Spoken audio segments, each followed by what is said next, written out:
33 अध्याय उसका 18 पद को जरा सा हम लोग पढ़ने में मदद करें। और हसेरोत 33 अध्याय 18 पद। हाँ। और हसेरोत से कुछ करके हेशरोत से कूच करके रित्मा में डेरे डाले। रित्मा में डेरे डाले। तो हम देख रहे हैं, हम कनान देश की यात्रा में हैं। कनान देश जाने के लिए बहुत पड़ाव, 42 पड़ाव थे, और हम देख रहे हैं कि उस पड़ावों के भी बड़े खूबसूरत अर्थ हैं जो हमारे आत्मिक जीवन में भी मायने जोड़ देते हैं। अब हम देखते हैं 15वां पड़ाव जो इजरायलियों का पड़ा कनान देश पहुंचने के पहले, वो था रित्मा नाम का जगह। हमने किब्रत हतावा देखा, अर्थात मरे हुए को, है ना, क्या करने का, मृतकों को गाड़ने का जगह, है ना। फिर हमने देखा क्या, हेजरोत। हेजरोत का क्या अर्थ है? बसना। प्रभु हमारे जीवन को बसाता है ना। और हम देखते हैं कि 15वां जो पड़ाव पड़ा इसराइलियों का, उसका नाम क्या था? रित्मा नाम का पड़ाव था। रित्मा के लिए ज़्यादा जगह कुछ लिखा नहीं है, लेकिन हम देखेंगे क्या क्या घटना यहाँ पर घटी। और रित्मा का जो इब्रानी भाषा में अर्थ होता है, उसका होता है झाड़ू का पेड़। झाड़ू का पेड़। उस जगह में शायद झाड़ू के ज्यादा पेड़ थे ना क्या, तो उसको इसलिए शायद रित्मा नाम से पुकारा गया। उसको हम रित्मा की तराई बोल सकते हैं। उस जगह में काफी झाड़ू जो बनते थे जिसके पत्तों से, जिसको जूनिपर की कैसा कुछ बोला जाता है अंग्रेजी में, ऐसा कुछ पेड़ वहां पर अधिक पाया गया। रित्मा। झाड़ू तो हम क्या चीज के लिए इस्तेमाल करते सबको पता होगा, है ना। हम आम आदमी पार्टी का प्रचार नहीं कर रहे हैं यहाँ पर, लेकिन झाड़ू हम सुबह शाम लगाते हैं घरों में। क्या करने के लिए? साफ सफाई करने के लिए, कचड़े साफ करने के लिए, है ना। और परमेश्वर भी कचड़ा साफ करना चाहता है। कई लोग शामिल तो हो जाते हैं। वचन में लिखा है कि बुलाए हुए तो बहुतेरे हैं, परंतु चुने हुए थोड़े हैं। कई बार भीड़ में अनावश्यक लोग भी आ जाते हैं। कलीसिया में, भीड़ में कहीं भी अनावश्यक भी लोग होते हैं साथ में, जिनका जज्बा, जिनका सही नहीं रहता है। लड़ाइयों में भी ऐसे चले जाते हैं। तो लड़ाई में जाने के पहले भी बोला जाता था, कौन नया घर बनाया है, नहीं रहा है, उसमें जाए, अपना आखिरी इच्छा पूरा कर ले भाई, नहीं तो भूत बन के घूमेगा, है। कौन ने नया शादी किया है तो वो भी वापस लौट जाए अपने घर को, है ना। कम से कम कुछ साल गुजार ले, अपनी विवाहित जीवन जिए, फिर लड़ाई करे। एकदम से मर जाने से अच्छा भी नहीं है भाई, है। लोग मातम मनाएंगे। तो इस प्रकार से बहुत, पर जिसका मन डर रहा है वो पीछे हट जाए, वो घर चले जाए। जिसकी और कुछ समस्या है वो घर चले जाए। इस प्रकार से लड़ाई के पहले क्या किया जाता था? लोगों को बोला जाता था कि किसी का मन कच्चा है, ऐसा ना हो कि तुमको डरता हुआ देखकर एक हिम्मत वाला आदमी भी क्या हो जाए? डर जाए, लड़ाई में हम असफल हो जाए। इसलिए तुम क्या करो, पूरी तरह से तैयार नहीं हो, मन तैयार नहीं है, मरने के लिए तैयार नहीं हो, जीतने के लिए तैयार नहीं हो, क्या करो? घर चले जाओ। उसको विदा किया जाता था। परमेश्वर भी ऐसा ही छांटने वाला परमेश्वर है। हम देखते हैं कई हिस्से हैं, किस्से हैं। प्रभु ने जब लोगों को छांटा, प्रभु ने कैन और हाबिल के बीच में किसको छांटा? हाबिल को चुना। एसाव और याकूब के बीच में याकूब को चुना। जब गिदोन के समय में भी प्रभु ने क्या किया? छांटा। बोला ले जाओ इनको, मैं परखूंगा कि कौन मेरे योग्य है कि नहीं, है। कौन घुटने टेक कर पानी पी रहा था, कोई खड़ा खड़ा पानी पी रहा था। जो घुटने टेक कर पिया, प्रभु ने बोला ये मेरे लायक नहीं है, लड़ने के लिए आया है, आराम खोज रहा है, घुटना टेक रहा है। जो खड़ा खड़ा पी रहा है पानी, उसको ही रखो। और हम देखते हैं इस प्रकार से प्रभु ने बड़ी कई बार छाटा। दाऊद भी अपने भाइयों में, 8 भाइयों में एक था, उनमें से प्रभु ने छांट कर दाऊद जो सबसे छोटा था उसको चुना। यूसुफ भी 12 भाइयों में से सबसे छोटा था, प्रभु ने उसको चुना। तो हम देखते हैं प्रभु क्या है? काट छांट करने वाला परमेश्वर है। हालेलुया। झाड़ू की तराई, रित्मा से हम होकर जाएंगे। प्रभु क्या करता है? हमें परखता है, हमारे मनों को जांचता है। हर कोई प्रभु के मंदिर में आ जाता है। कितनी भीड़ लोग आज लग जाती है, हैं? कई लोग यीशु मसीह के जब पीछे गए तो यीशु मसीह भी मजाक उड़ा रहा था, कितने लोग खाना खाने के लिए आए हो तुम लोग हैं? कई लोग तो बस अपने रोग के लिए आए थे, लोग चंगा मिल जाए घर जाके फिर मौज मस्ती, पिकनिक पार्टी चलेगा, मटन बिरयानी है, बस ये बीमारी ठीक हो जाए, प्रभु चंगा कर रहा है, चलो भाई चले गए। चर्च में भी कई लोग बीमारी के चलते आते हैं, लेकिन जो सच्चाई से जीवित परमेश्वर को ढूंढ रहा है वो प्रभु से आशीष प्राप्त करता है। हालेलुया, है ना। सच्चा ईश्वर कौन है? मैं ढूंढूंगा, जांचूंगा, परखूंगा, देखूंगा, ये भूख मन में होनी चाहिए। और वो सच्चे जबके से आता है जब मनुष्य, तो प्रभु उससे क्या होता है? प्रसन्न होता है। जब प्रभु का वचन कहता है मांगो तो मिलेगा, हम सोचते हैं रुपया मांगने के लिए बोल रहा है, नौकरी मांगने के लिए बोल रहा है, बीवी बच्चा मांगने के लिए बोल रहा है। प्रभु बोल रहा है अरे परमेश्वर को खोजो, परमेश्वर को मांगो कि प्रभु मैं सत्य को जानूं। ये चीज के लिए प्रभु ने मांगा कि सत्य को कैसे मैं जानूं। प्रभु प्रार्थना करे तो प्रभु क्या करेगा? देगा। ढूंढेंगे किसको? दुनिया की चीजें, नौकरी ढूंढना नहीं, बीवी ढूंढना नहीं, परमेश्वर को ढूंढना है, तो प्रभु उसको क्या करेगा? पा लेगा, है ना। खटखटाओ तो खोला जाएगा। हमारी समस्याएं हैं, हम परमेश्वर पे विश्वासी हैं, हम ईमानदारी से धार्मिकता का जीवन जी रहे हैं और अपने कष्टों में फंस गए, तब प्रभु को पुकारेंगे और खटखटाएंगे, प्रभु आशीष दे, समस्या में घिरा हूं, है ना। तो प्रभु क्या करेगा? सुनेगा। किसकी प्रार्थना सुनेगा? धर्मी जन की प्रार्थना सुनेगा। हालेलुया। तो दुखी व्यक्ति भी है, पापी व्यक्ति भी प्रभु को पुकारेगा, श्रापित व्यक्ति भी पुकारेगा। प्रभु बोलेगा ठहर जा, मैं आ रहा हूं, रुके रह तू अभी, है थोड़ा तड़प, कितना तड़पाया मेरे को, कितना तकलीफ किया, कितना पाप अपराध में फंसा रहा तेरा जीवन है, मेरा अपमान करता रहा, मेरे से दूर जाता रहा, मेरे को याद नहीं करता रहा, अभी थोड़ा सा झेलो। प्रभु भी क्या करेगा? प्रभु झाड़ू लगाता है ना। प्रभु क्या करता? परखता है, लोगों को जांचता है। और इस्राएलियों के भी मध्य में बहुत से लोग थे जो इस योग्य नहीं थे कि कनान देश की आशीष के भागीदार बन सकें। प्रभु ने क्या किया? उनको छांटने के लिए रितमा जगह चुना। और यहां पर इस बियाबान में अगर हम पढ़ेंगे गिनती की किताब 12 अध्याय 16 पद में जरा सा और हम विवरण देखेंगे वहां पर। हाँ, गिनती 12 का 16 क्या लिखा है? उसके बाद हाँ, उन्होंने हसेरोत में प्रस्थान करके हेजरोत से निकलकर परान नामक जंगल में अपने डेरे खड़े किए। यहां पर निकला है, लिखा है कि हेजरोत से निकलकर परान का जंगल में गए। उसका मतलब क्या है? रितमा नाम का जगह कहां पर था? परान का जंगल में था। सीन का जंगल, परान का जंगल, बहुत सारे जंगल आए। दरअसल तो पूरा जंगल ही जंगल था, वो बियाबान जंगल था। प्रभु एक नए जगह से लेके जा रहा था लोगों को, और लोगों के मन में डर था, संशय भी था। प्रभु जांचना चाहता था कि ये लोग इस कनान देश के योग्य हैं भी या नहीं। प्रभु चाहता तो सबको पहुंचा देता। और हम देखते हैं कि इस परान का मतलब क्या है? परान का मतलब है परमेश्वर की महिमा, खूबसूरती, ब्यूटी या महिमा, ग्लोरी शब्द आया है परान। अर्थात हम देखते हैं कि प्रभु चाहता है, यहां पर जंगल में लाया किस लिए? अपनी महिमा को प्रकट करने के लिए, अपनी खूबसूरती को प्रकट करने के लिए। यशायाह में लिखा है कि मैंने मनुष्य को किस लिए बनाया है? अपनी महिमा के लिए बनाया है। हालेलुया। प्रभु ने हमें आपको अपनी महिमा के लिए बनाया है।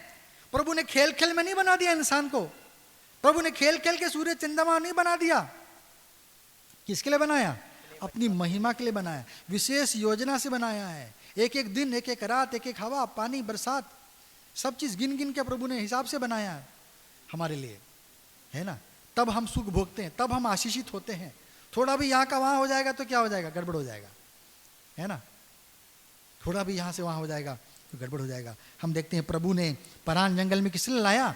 अपनी महिमा को प्रकट करने के लिए लाया। लेकिन कई लोग संकुचित विचार के थे, कई लोग डरते थे और उनको परमेश्वर पर पूरा भरोसा नहीं था, पूरा भरोसा नहीं था। ये परान का जंगल में रितमा जो जगह आया, जरा 13 अध्याय में आएंगे, गिनती का 1 और 2 पद पढ़ेंगे। हाँ, फिर यहोवा ने मूसा से कहा, हाँ, कनान देश जिसे मैं इसराइलियों को देता हूँ, इसराइलियों को जो कनान देश में देने जा रहा हूँ, उसका भेद लेने के लिए, उसका भेद लेने के लिए पुरुषों को भेज।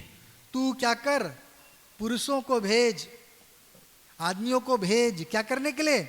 उस कनान देश का भेद लेने के लिए। 2 पद, हाँ पढ़ा। वह उनके पितरों के प्रति हाँ, गोत्र के एक एक प्रधान पुरुष हो। एक एक गोत्र से एक एक प्रधान को तू क्या करना? ले लेना। क्या करें? वो कनान देश की जानकारी लेकर आए। कनान देश तो जा रहे हैं, लेकिन उसकी जानकारी भी जरूरी है ना। हम स्वर्गीय देश जा रहे हैं, उसकी जानकारी भी क्या है? जरूरी है।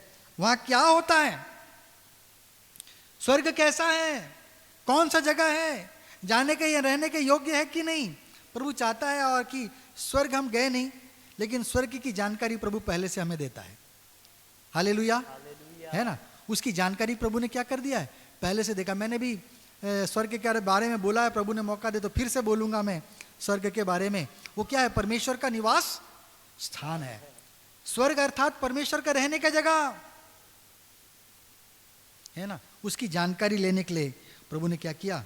हमें बोला। एक गीत है सुंदर, आनंद से भरकर जाएंगे हम गाते हुए सियोन की तरफ, है ना।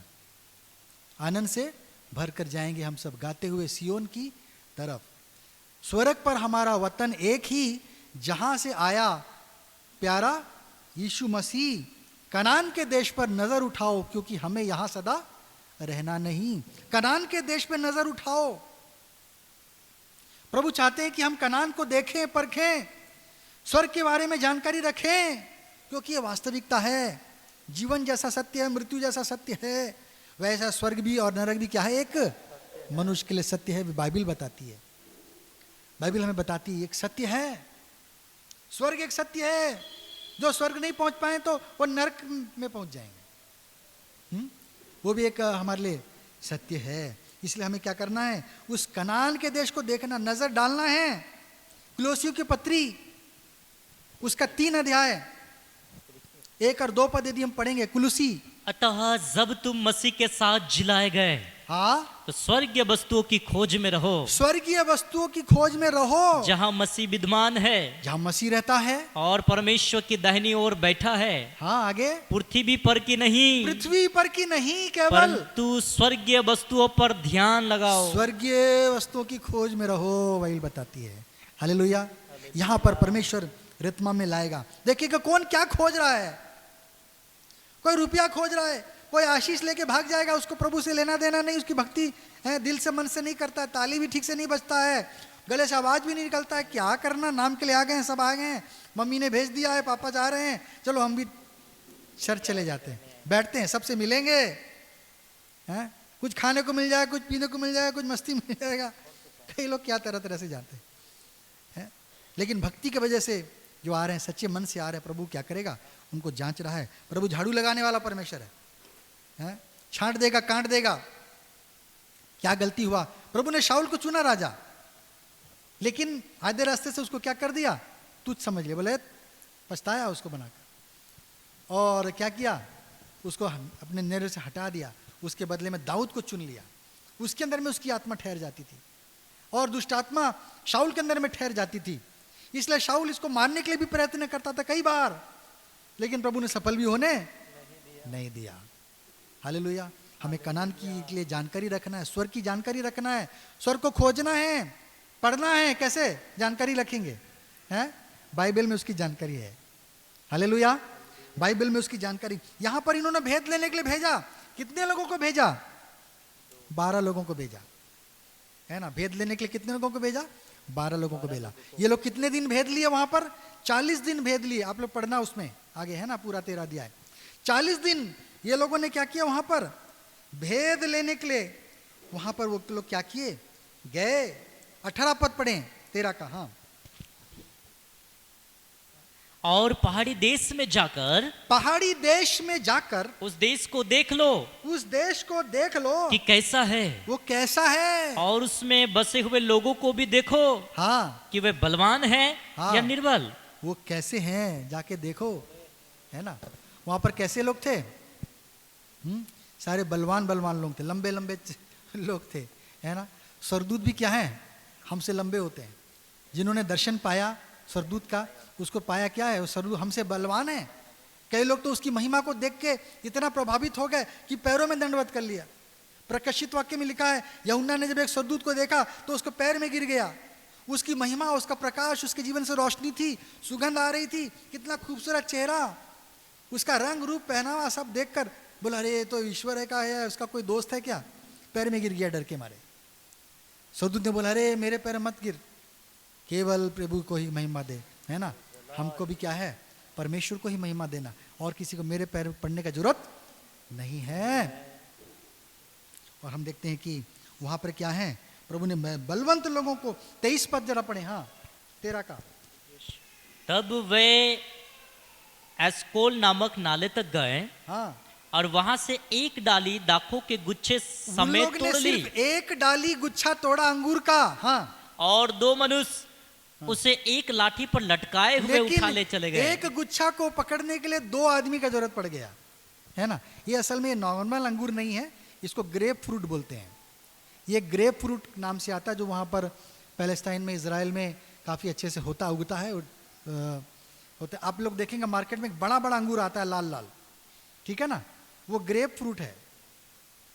वो अंगूर साधारण अंगूर नहीं है, वो ग्रेप फ्रूट है, और उसकी साइज ज़रा बड़ी होती है। और वहाँ पर उन्होंने देखा कि इतनी बड़ी है कि एक आदमी भी उसको पकड़ के ज़्यादा देर नहीं रह सकेगा, इसलिए 2 आदमी लेना पड़ गया, है ना, कि आराम से जो भी जितने दूर थी, 20 किलोमीटर 50 किलोमीटर जो दूर गए थे वो लोग घूमने के लिए, वहाँ कनान देश कितना दूर थे, तो आसानी से उसे उठाकर वो ले सकें। वहाँ पर क्या है, स्वर्ग में भी प्रभु ने क्या बोला, जीवन के पेड़ का वृक्ष हमारे लिए है, उसमें से मैं खाने को दूंगा, है ना, जो 12 मास फलता है ना, साल में 2 बार, 1 बार नहीं, कितना पड़ता है, हर महीना फलता है ना। ऐसा वो पेड़ है उस स्वर्ग में। और इस प्रकार से हम देखते हैं कि वो लोग उस जगह में गए, 40 दिन उसका परिक्रमा किया, वहाँ का खबर लिया और लौट के आए। अगर हम 25 और 26 पद को पढ़ेंगे, हाँ, 40 दिन के बाद हाँ, वह उस देश का भेद लेकर लौट आए, उस देश का भेद लेकर लौट आए, और परान जंगल के कादेश नामक, और परान जंगल में तो आए, लेकिन कौन सी जगह में आए, कादेश नामक, कादेश में लौट कर आए। उसका मतलब क्या है कि रितमा से निकलकर वो कहाँ चले गए थे इस्राएली लोग, अब कादेश चले गए थे, है ना। कादेश का अर्थ क्या होता है, कादेश का मतलब होता है पवित्र, होली, पवित्र, है ना, कादेश, है ना। एक गीत है, कुदूस कुदूस, है ना, तू ही है पाक खुदा, कुदूस कुदूस कुदूस कुदूस, तू ही है पाक खुदा, लकड़ी पे लटका नासरी, देने को रास्ती। कुदूस अर्थात पवित्र, पवित्र। यशायाह नबी जब देखा स्वर्ग में, वहां पर स्वर्गदूत कैसे परमेश्वर की महिमा कर रहे हैं, पवित्र पवित्र सेनाओं का यहोवा क्या है, पवित्र है। इस प्रकार से वो लोग परमेश्वर की महिमा निरंतर कर रहे हैं। कादेश का अर्थ है पवित्र जगह। परमेश्वर हमें पवित्र होने के लिए बुलाया, हमें शुद्ध होने के लिए बुलाया। वचन कहता है कि जैसा परमेश्वर पवित्र है, तुम भी क्या करो, पवित्र बनो। परमेश्वर के लोगों में हमें क्या होनी चाहिए, पवित्रता का अंश होना चाहिए। और हम देखते हैं कि इस पवित्र जगह में परमेश्वर ने हमें लाना चाहा है। स्वर्ग एक पवित्र जगह है, और वो सुंदर स्वर्ग, स्वर्ग कैसा है, क्योंकि वहां पवित्र लोग रहेंगे, वहां पर पवित्र लोग रहेंगे, इसीलिए वह स्वर्ग है ना। नर्क, नर्क किस लिए बन गया, इसलिए बन गया क्योंकि वहां पर सारे अपवित्र लोग हैं। कोई गाली गलौज करने वाला, कोई झगड़ा करने वाला, कोई मारपीट करने वाला, कोई हत्यारा, कोई बुरा व्यक्ति, कोई चोर चंडाल, ऐसे जब रहेंगे समाज में, जब अच्छे लोग रहेंगे तो समाज में क्या होगी, स्वर्ग बन जाएगा, खुशी होगी, शांति होगी, आराम होगा, सब लोग मजे से रहेंगे, हमको किसी का डर नहीं रहेगा। और हम देखते हैं जब बुरे लोग आपके आसपास रहेंगे, है ना, वहाँ छत्तीसगढ़ में तो बड़ी चोरियाँ होती। हमारी जो दीदी रहती हैं उनके घर में भी हुआ, और खबर मिलता है कि आसपास में भी हो रहा है ना, कौन सा ग्रुप है मालूम नहीं, लेकिन वहाँ बड़ी चोरियाँ होती। खबर मिल जाता है कि घर खाली है, मतलब खतरा है। और इस प्रकार से वहाँ पर हमारे हो रही हैं छत्तीसगढ़ में। तो हम देखते हैं कि अगर लोग अच्छे हैं, समाज अच्छा है, तो सब लोग सुख शांति से जिएंगे। स्वर्ग में भी सारे पवित्र लोग रहेंगे तो वो पवित्र जगह है बोलकर सब लोग आराम से आनंद के साथ में रहेंगे। लेकिन अपवित्र व्यक्ति वहां घुस जाएगा तो वहां पर भी क्या होगा, तू में हो जाएगा, वहां पर भी झगड़े झाटी हो जाएगा, वहां पर भी ठेलम पेला हो जाएगा, मारपीट हो जाएगा। है क्यों? वहां अपवित्र लोग पहुंच जाएंगे तो। हालेलुया। इसलिए प्रभु क्या करता है, दोनों को अलग करता है, भेड़ और बकरी को अलग करता है, शुद्ध और अशुद्ध को अलग करता है ना। आजकल तो चलो चावल साफ आ रहा है, हमारे समय में चावल आता था, हम लोग को रोज चुनना पड़ता था। हमें क्या करना पड़ता था, चावल पकाने के पहले चुनो रोज हमारी नानी तो बैठा देती थी, बोरा बोरा एक साथ चुनवा लेती थी हम लोग, बैठो यहाँ। और हम देखते हैं कि आजकल बस धोना है और डाल देना है। चलो प्रभु का अच्छा दया है कि कंकड़ अभी आना बंद हो गया, पहले कंकड़ खूब आया करता था। और हम देखते हैं कि हमें कादेश में हम पहुंच गए, है ना।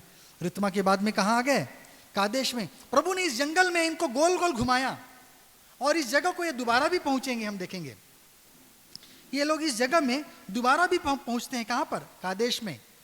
लेकिन पहले प्रभु ने उनको क्या किया, गोल गोल घुमाया। 30 पद को यदि पढ़ेंगे, 13 का, हाँ गिनती। पर कालेब ने मूसा के सामने हाँ, प्रजा के लोगों को चुप करने के विचार से कहा। कालेब अपना मुंह खोल रहा है। हाँ, हम अभी चढ़ के उस देश को अपना कर ले, आओ हम चढ़ाई करके उस देश को अपना कर लें, क्योंकि निसंदेह हम में ऐसा करने की शक्ति है। हम में ऐसा करने की शक्ति है। कौन बोल रहा है, कालेब। इसके अंदर में ठीक आत्मा थी, ये विश्वास कर रहा था कि हम लोग उस कनान देश में जब आए, इतने दूर से प्रभु लेकर आया है, इतना शक्ति दिखाया है, अगर हम नहीं भी सकेंगे तो प्रभु सकेगा, और वो हमें क्या करेगा, जैसे भी करके वादा किया है हमें कनान में पहुंचा देगा, प्रवेश करा देगा। कालेब को विश्वास था, लेकिन दूसरे लोगों को विश्वास नहीं था। 31 पद को जरा पढ़े। हाँ, पर जो पुरुष उसके संग गए थे, जो लोग अर्थात 11 लोग उसके साथ जो गए थे, उन्होंने कहा उन लोगों पर चढ़ने की शक्ति हम में नहीं है, हम में उनको चढ़ाई करने के लिए, लड़ाई करने के लिए शक्ति नहीं है। आगे, क्योंकि वे हमसे बलवान हैं। वो हमसे बलवान हैं। हाँ, और उन्होंने इसराइलियों के सामने उस देश की, हाँ, जिसके भेद उन्होंने लिया था, हाँ, यह कहकर निंदा भी की है। उन्होंने निंदा किया, वो देश जिसका भेद लेने को हाँ, हम गए थे ऐसा है, हाँ, जो अपने निवासियों को निगल जाता है, वो अपने लोगों को निगल लेता है। और जितने पुरुष हमने उसमें देखे, हाँ, वह सब के सब बड़े डील डोल के हैं। हाँ, और उन्होंने क्या किया, उसके लिए निंदा किया, उसका एक बुरा रूप बताया। कालेब 12 लोग गए थे, कालेब ने अच्छा बोला, है ना, यहोशू भी अच्छा बोला, वो चुप रहा। लेकिन बाकी 10 लोग जो थे, उन्होंने उसके बारे में नेगेटिव बोला। निंदा करने वाले, नेगेटिव वाले लोग, हमको क्या करना है, नेगेटिव लोगों से दूर रहना है, जिनके मन में डर है, जिनके मन में अविश्वास है, जिनका मन, है ना, थोड़ा स्थिर नहीं है प्रभु के प्रति। ऐसे लोगों से क्या करना है, हमें दूर रहना है। नहीं तो उनके साथ रहकर हमको भी क्या असर पड़ जाएगा। दुर्बल के साथ कहीं हम दुर्बल ना बन जाए। अगर हम बलवान हैं और दुर्बल को ले लिया तो उसको भी, दुर्बल को भी शायद बलवान बनाने, तो अच्छी बात। लेकिन दुर्बलता के साथ हम भी दुर्बल बन जाए तो गलत बात है ना। कई बार कलीसिया में ऐसी होती है, लोग दुर्बल आत्माओं को पीछे पकड़ लेते हैं, क्योंकि उनकी जीवन में भी वो दुर्बलता है। इस कारण वो क्या करते हैं, वो दुर्बल व्यक्ति के पीछे चल जाते हैं, क्योंकि उनकी सोच भी उस दुर्बल व्यक्ति की सोच से मिलती जुलती है, उसके जैसे उनकी भी सोच है, इसीलिए वो उसकी हाँ में हाँ मिलाते हैं, क्योंकि उसकी सोच उनकी जैसी ही है। हमें सावधान रहना, नेगेटिव लोगों से हमें दूर रहना है। जो पॉजिटिव हैं, जिनके साथ रह के आपको निराशा महसूस ना हो, खुशी महसूस हो, आप उनके साथ जुड़िए, है ना। जिसके साथ रहने से आपको और उन्नति करने के लिए, आगे बढ़ने के लिए मौका मिले, उनके साथ रहिए, हैं। जिसके साथ आपका जीवन और प्रार्थना में बन जाए और मसीह के करीब आ जाए, हैं, ऐसे लोगों के साथ जुड़िए, जो संगति को प्रेय जानते हो, जो संगति के लिए भूखे प्यासे दौड़ के जाना चाहते हो, जहां भी कहीं होता हो, ऐसे लोगों के साथ में जुड़िए। हालेलुया। अर्थात सच्चे मसीहों के साथ में जुड़िए। मसीह तो बहुत लोग हैं, लेकिन कई लोग पान पुड़िया भी खाते हैं, कई मसीह लोग हैं, कई मसीह लोग गड़बड़ भी करते हैं, तो हम देखते हैं क्या ना, सही लोगों के साथ में हमें जुड़ना है। और उन्होंने एक भयावह चित्र बना दिया। अरे वो अपने लोगों को निगल जाती है। कनान देश अच्छा नहीं है, कुछ नहीं है, जितना बता रहा है मूसा बेकार है, गलत जगह है, वहां तो बड़े बड़े लोग हैं, हम लोग जाएंगे। और उन्होंने बहुत सारी बातें कही। और क्या किया, उन्होंने बताया क्या कि इस जगह में हमारे बाल बच्चों को भी लोग क्या करेंगे, लूट कर ले जाएंगे, हमें मार डालेंगे, हमारे बाल बच्चों को लूट कर ले जाएंगे। ऐसा था कि उन्होंने क्या किया, हम उनसे लड़ाई ना करें, ऐसा करके लोगों ने डाला। और 14 पद का 14 अध्याय का 1 पद जरा पढ़ें। तब सारी मंडली चिल्ला उठी सारी मंडली चिल्लाने लगी और रात भर वे लोग रोते ही रहे। और रोने लगी, है ना। क्या करें, और पढ़ो जरा। हाँ पढ़ो। और सब इस्राएली मूसा और हारून पर बुड़बुड़ाने लगे। हाँ और सारी मंडली उनसे कहने लगी, हाँ भला होता कि हम मिस्र ही में मर जाते। हाँ आगे 3 पद भी। यहोवा हमको उस देश में ले जाकर हाँ क्यों तलवार से मरवाना चाहता उस है? देश में ले जाकर क्यों तलवार से मरवाना चाहता है? हाँ हमारी स्त्रियां और बाल बच्चे तो लूट में चले जाएंगे। हमारी स्त्रियां को लूट के ले जाएंगे, हमारे बाल बच्चों को लूट के चले जाएंगे। हाँ क्या हमारे लिए अच्छा नहीं कि हम मिस्र देश को लौट जाएं? हम मिस्र देश को लौट जाएं।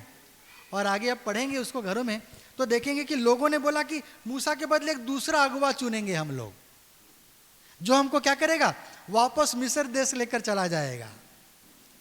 ऐसा अगुवा चुन लेंगे, चलो, जो हमको वापस मिस्र देश। मूसा तो मानेगा नहीं, वो तो कनानी जाने का लगाया हुआ है। इसलिए दूसरा एक आदमी चुनते हैं जो हमारा लीडर बनेगा। वो लीडरशिप में उसके हम लोग वापस क्या चले जाएंगे, मिस्र देश में जाके वापस हम लोग गुलामी करेंगे, चलो वहां रहेंगे। इस प्रकार से हम देखते हैं कि लोगों के मन में आ गया। उनके मन में विश्वास की कमी थी। परमेश्वर एक ऐसे जगह में लाता है जहां पर लोगों को छटनी कर देता है। कई बार कलीसिया में भी फूट पड़ती है, और यह मनुष्य की ओर से नहीं, यह परमेश्वर की ओर से होती है। यह चीज मुझको समझ में आया। पहले भी हुई है, कोई नई बात नहीं कि अभी हुई कि कभी हुई है, लेकिन मैंने महसूस किया कि 40 सालों में प्रभु ने कई बार ऐसी समस्या में, दुविधा में लागा, और कई आत्माएं क्या हो गई, पीछे हट गई। और क्या हो गया, कलीसिया से निकलकर दूसरी जगह जाने के लिए चली गई। वहां भी यीशु के नाम से गीत भक्ति होती, यही गीत गाते हैं, हालेलुया होसन्ना हालेलुया बोलो जय मिलकर जय। वहां पर भी वही गीत गा जाता है, वहां पर भी यही बाइबल पढ़ा जाता है, वहां पर भी ऐसी प्रार्थना करते हैं, प्रभु आशीष दे, सबको बचा, ये वो। लेकिन एक कलीसिया में जा रहे थे, वहां से निकलकर कहां चले जा रहे हैं, दूसरी जगह चले जा रहे हैं। क्यों जा रहे हैं? क्योंकि इस कलीसिया के लोगों के साथ उनका खाप नहीं खा रहा, मेल नहीं खा रहा। यह परमेश्वर की ओर से है, यह परमेश्वर की ओर से है, यह मनुष्य की ओर से नहीं है। और हम देखते हैं कि परमेश्वर लोगों को क्या कर देता है, काटता और छांटता है ना। अलग करने वाला परमेश्वर है कि जो व्यक्ति मेरे लिए योग्य है और आगे वो बढ़ सकता है, मेरे संग साथ में मेरी इच्छा को पूरा कर सकता है, प्रभु उसको क्या करता है, अपने साथ में रखता है। और दूसरे को क्या कर देता है, सेकंड कैटेगरी में रख देता है कि ये इससे मेरा इच्छा पूरा नहीं होने वाला, इसको साइड रख दो। प्रभु 2 गुट बना लेता है, एक विशेष गुट जो उसके सामने नजर में प्रिय है, और दूसरे को क्या करता है, पीछे रख देता है। ये चलो कुछ उतने काम के नहीं है, ये रहें बस चलते रहें। इन पर भी प्रभु क्या करता है, दया कृपा बरसाता रहता है, पर वो रहते क्या, दूसरे दर्जे के लोग रहते हैं। हालेलुया, ये बाइबल बता रही है ना, वो दूसरे दर्जे के लोग बन जाते हैं। इसलिए हमको क्या करना है, सावधान हमें रहना है। अगर हम पढ़ेंगे 2 तीमोथी 1 अध्याय 7 पद,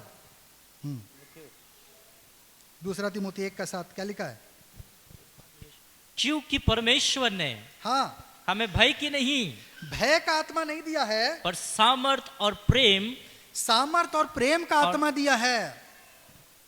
यदि हमारे अंदर में डर का आत्मा है, घृणा का आत्मा है, हमारे अंदर प्रभु का आत्मा नहीं है। पवित्र आत्मा कैसा आत्मा है, साहस देगा। दाऊद के अंदर में था, गोलियत से लड़ने चला गया। और क्या आत्मा है, प्रेम का आत्मा। मदर टेरेसा के अंदर में प्रेम का आत्मा था, सबसे प्यार करती थी, किसी को नहीं जानती थी, पहचानती नहीं थी, लेकिन उसकी दुर्दशा देखकर उस पर दया आ जाता था, है ना। जो मजबूत हैं, जो पैसे वाले, जो अच्छे हैं, उनके लिए चिंता नहीं था, लेकिन जो समाज में दुर्बल थे, पीछे हट गए थे, कमजोर थे, लाचार थे, असहाय थे, रोगी थे, मरने वाले थे, उनके लिए उनका प्रेम उमड़ गया। बोले इनके लिए मैं कुछ करूंगी। प्रेम की आत्मा होनी चाहिए, है ना। हमें सभी भाइयों से एक समान प्रेम करना है। कई बार कुछ हमारे जीवन में मसीह क्या कहते हैं, विश्वासियों के बीच में भी अनबन हो जाता है।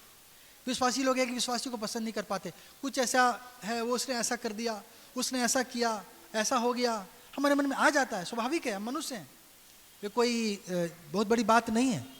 लेकिन हमको क्या करना है, ये सब चीज़ को भूलते हुए हमको कहना, प्रभु इन्हें आशीष दे। अगर कोई हमारे मन को दुखाता है, कोई हमारे मन में चोट पहुंचाता है, हमको किसके लिए क्या करना चाहिए, घृणा नहीं करना है, परंतु उसके लिए प्रार्थना करना है और बोलना है, प्रभु जिस प्रकार तूने मेरे पाप अपराध को क्षमा किए, मैं भी उसके पाप अपराध को क्या करता हूँ, क्षमा करता हूँ, करती हूँ। प्रभु हमारे लिए आशीष का द्वार खोलेगा, क्योंकि जो जैसे कर रहा है उसका प्रतिफल प्रभु ने उसके लिए रखा है एक दिन।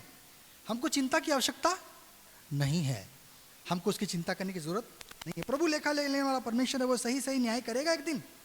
हम परमेश्वर के विश्वास में और प्रेम में हम बढ़ते जाएं। प्रभु ने कहा कि जैसा मैंने तुमसे प्रेम किया, तुम क्या करो, सबसे वैसा ही प्रेम करो, है ना।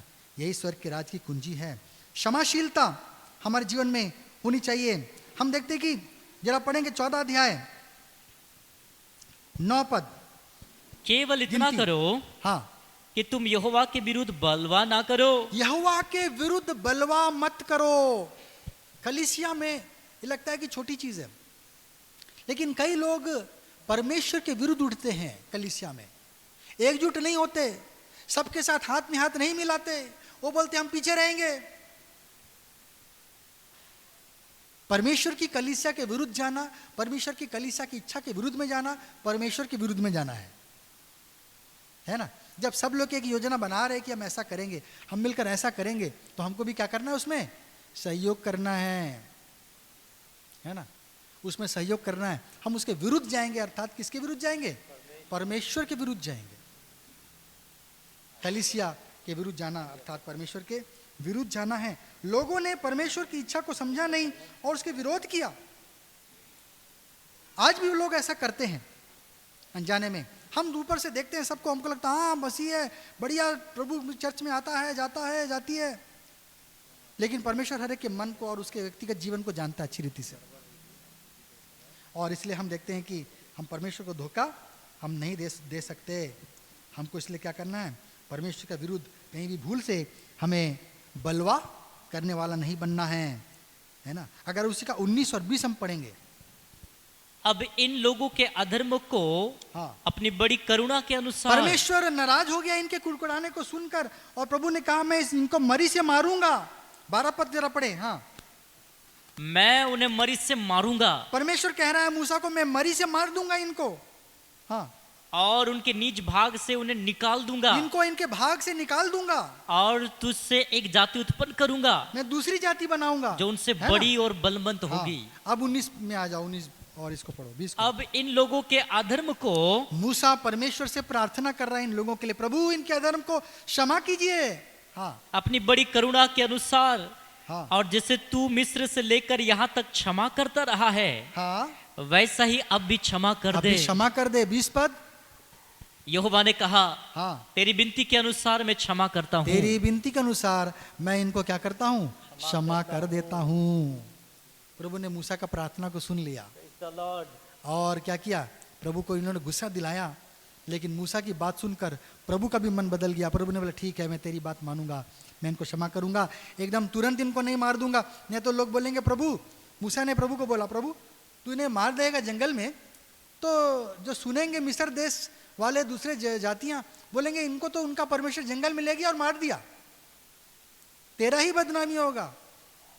इसलिए तू ऐसा करने से अपने हाथ को रोक रख, तू क्या कर, इन्हें चला, इन्हें बढ़ा। और प्रभु का दया कृपा उनकी प्रजा पर बना रहा। कई लोगों ने परमेश्वर को निराश किया, हताश किया, दुखी किया, परंतु परमेश्वर ने अपनी करुणा उनके से नहीं हटाया, उनको प्रभु ने क्षमा किया, है ना। 22वां पद जरा पढ़ेंगे, हाँ, उन सब लोगों ने जिन्होंने मेरी महिमा मिस्र देश में हाँ, और जंगल में देखी, हाँ, और मेरे किए हुए आश्चर्य कर्मों को देखने पर भी हाँ, 10 बार मेरी परीक्षा मेरी की। परीक्षा की, और मेरी बातें नहीं मानी। मेरी बात नहीं मानी। ये लोग कलीसिया में ऐसे ही हैं। प्रभु ने इतना महान महान महान काम किया, इतने चमत्कार दिखाए, सामर्थ को प्रकट किया, अपनी सच्चाई को प्रकट किया, लेकिन लोग फिर भी क्या थे? अविश्वासी थे। परमेश्वर को परखने वाले लोग। हमको नहीं बनना है। और क्या करना है? परमेश्वर की बात नहीं मानने वाले लोग हमको नहीं बनना है ना। परमेश्वर को परखने वाला नहीं बनना है, परमेश्वर का बात का अवहेलना करने वाला नहीं बनना है, और परमेश्वर का विरोध करना भी वाला भी हमें नहीं बनना है। ऐसे करने वाले लोग भले कलीसिया में कितने भी जुड़ गए, कितने भी दान दसवां देते रहें, प्रभु के आशीषों से वे वंचित होंगे। परमेश्वर के आशीष से क्या होंगे? वंचित हो जाएंगे। परमेश्वर का विरोध नहीं करना है, और है ना, परमेश्वर को परीक्षा नहीं करना है, उसकी बात को हमको क्या करना है? मानना है। 23वां पद जरा पढ़ेंगे। हाँ, और एक बात यहाँ देखते हैं। इसलिए जिस देश के विषय में हाँ मैंने उनके पूर्वजों से शपथ खाई, हाँ, उसको वे कभी देखने ना वे पाएंगे। कभी देखने भी नहीं पाएंगे। आगे, अर्थात जितनों ने मेरा अपमान किया है, जितनों ने मेरा क्या किया है? अपमान किया है। 3-4 बातें यहां पर आ जा रही हैं। प्रभु क्यों नाराज था अपने लोगों से? प्रभु बहुत देर से गुस्सा होता है। प्रभु बहुत प्यारा परमेश्वर, दयालु परमेश्वर है। नहीं तो आज संसार में कितना क्या हो जाता। हम सोचते हैं ना कई बार, अरे प्रभु वो तो इतना बुरा काम किया, कुछ नहीं हो रहा उसका। प्रभु ये इतनी बुरी है, उतना बुरा है, वो नेता देखो इतना भ्रष्ट किया, इतना गड़बड़ किया, किसी को कुछ नहीं हो रहा, वो तो बड़े मजे से जी रहा है। हम भूल जाते हैं कि वो इसलिए मजे से में है क्योंकि परमेश्वर क्या है? दयालु परमेश्वर है। जब एक दिन निकालेगा तो सारा चीज निकाल देगा, वो गया खत्म, मुश्किल में पड़ जाएगा वो। लेकिन अभी परमेश्वर नाराज नहीं हुआ है उससे, दया कर रहा है। क्या जाने कुछ बदल जाए, वो है, संवर जाए, वो संभल जाए। लेकिन अब नहीं होता है तो प्रभु अंत में क्या कर देता है? उसे दंडित कर देता है। परमेश्वर का अपमान करने वाले, अभी उसको समझना है हमें कि क्या है। हम लोग भी इस कनान देश की यात्रा में हैं, लेकिन बहुत लोगों ने क्या किया? परमेश्वर के दिल को दुखाया। हम भी अपने जीवन में अपने आप को जांचे और परखे कि हम सही रीति से प्रभु के साथ में बढ़ रहे हैं कि नहीं। अन्यथा रितमा में, एक आदेश में, जब वो सही रीति से हम परमेश्वर के साथ योग्य नहीं ठहरेंगे, परमेश्वर हमारे भी विरुद्ध चलेगा, है ना। हम प्रभु के विरुद्ध चलेंगे, परमेश्वर भी क्या चलेगा? हमारे विरुद्ध चलेगा। हम परमेश्वर के अपमान करने वाले ना बन जाएं। परमेश्वर का आदर कैसे करते हैं हमने सीखा है, समझा है। हमको क्या करना है? परमेश्वर का हर चीजों के द्वारा आदर करना है। हाँ, पढ़ेंगे जरा सा 24 पद 14 का। परंतु इस कारण कि मेरे दास कालेब के साथ और ही आत्मा है। कालेब में एक दूसरा प्रकार का आत्मा है, और उसने पूरी रीति से मेरा अनुकरण किया है। उसने पूरी रीति से मेरा अनुकरण किया है। मैं उसको उस देश में जिसमें मैं वो उसको आशीष दूंगा। कलीसिया में बहुत लोग हैं, बुलाए हुए बहुत हैं, जो पूरी रीति से प्रभु का अनुकरण करेगा वो आशीष पाए, है ना। प्रभु उसको देख रहा, खोज रहा, कौन पूरी रीति से समर्पित है, पूरा समर्पण है, पूरी रीति से परमेश्वर के प्रति है, वो उसका मन लगा हुआ है। परमेश्वर ऐसे व्यक्ति से क्या होता है? प्रसन्न होता है। कालेब के मन को प्रभु ने प्रशंसा किया, उसका जीवन को प्रभु ने प्रशंसा किया। होशे आया है, होशे को प्रभु ने, मूसा ने उसका नाम बदलकर यहोशे कर दिया था। यानी कि परमेश्वर, होशे का मतलब है उद्धार, या होशे मतलब परमेश्वर उद्धार करने वाला है ना। मूसा ने बोला क्या उद्धार नाम रखा है, परमेश्वर उद्धार करता है, ऐसे नाम बुलाओ ना, बोल के उसका नाम बदल दिया, उसका नाम यहोशे कर दिया या होशू कर दिया, जो भी है ना। और हम देखते हैं कि कालेब परमेश्वर को क्या किया? पूरी रीति से उसका अनुकरण करने वाला बना, और परमेश्वर उससे क्या हो गया? प्रसन्न हुआ। प्रभु ने बोला कि 20 साल से जितने भी ज्यादा लोग हैं उन सबको यही जंगल में खत्म कर दूंगा। प्रभु नाराज हो गया, और उनकी पीढ़ी से क्या हो गया? प्रभु ने दुखी होकर बोला कि 20 साल से ज्यादा जो भी लोग यहाँ पर हैं, ये सब लोगों से मैं खुश नहीं हूँ, और इन लोगों को मैं कनान देश पहुंचने नहीं दूंगा। ये लोग इसी जंगल में नष्ट हो जाएंगे। लेकिन उनके बच्चे जो हैं 20 साल से जो कम हैं, और जो नए बच्चे पैदा होंगे, यही लोग उस कनान देश में क्या होंगे? पहुंचने पाएंगे। हालेलुया। इस प्रकार से परमेश्वर ने क्या किया? अपने वादा को पूरा किया। और बहुत लोग वहां से जंगल में ही गोल गोल घूमे, और वहीं पर प्रभु ने 38 साल बेकार में घुमाया। वहां 38 साल प्रभु ने वहां पर जबरदस्ती घुमाया कि इनको क्या करे? यहीं पर इनको रख दे और नष्ट करे। उसके बाद प्रभु ने यहोशू को लेकर जय दिया, और कनान देश में क्या किया? इन लोग प्रवेश कर पाए, है ना। अगर हम पढ़ेंगे 31 पद 31 14 अध्याय का। परंतु तुम्हारे हम्म। बाल बच्चे जिनके विषय तुमने कहा है हाँ, कि वे लूट में चले जाएंगे, तुम उसके लिए डर रहे थे कि लूट ले जाएंगे। हाँ, जिनको मैं उस देश में पहुंचा दूंगा, इनको ही मैं उस देश में पहुंचाऊंगा, तुम्हारे बात को झूठा ठहराऊंगा। तुम बोल रहे मेरे बच्चे लोगों को वो लोग अनाकी लोग लूट ले जाएंगे, इन्हीं लोगों को मैं वहां कनान देश का अधिकारी बनाऊंगा। और प्रभु ने इस प्रकार से क्या किया है, उसको तुच्छ जाना परमेश्वर की योजना को। और परमेश्वर ने, हम लोग भी कई बार सोचते हैं कि हम लोग अपनी शक्ति का भरोसा ना करें जीवन में। हम जब स्वर्ग जाना चाहते हैं, लोगों ने सोचा हमारा बल नहीं है उनसे लड़ने के लिए, हमारी शक्ति नहीं है उनसे लड़ने के लिए, लेकिन वो भूल गए कि परमेश्वर सामर्थ्य परमेश्वर हम आगे भी रहा, हमारे पीछे भी रहा है। वो अग्नि में बादल और धूप से बचाने वाला बादल बनकर हमको रक्षा करता रहा।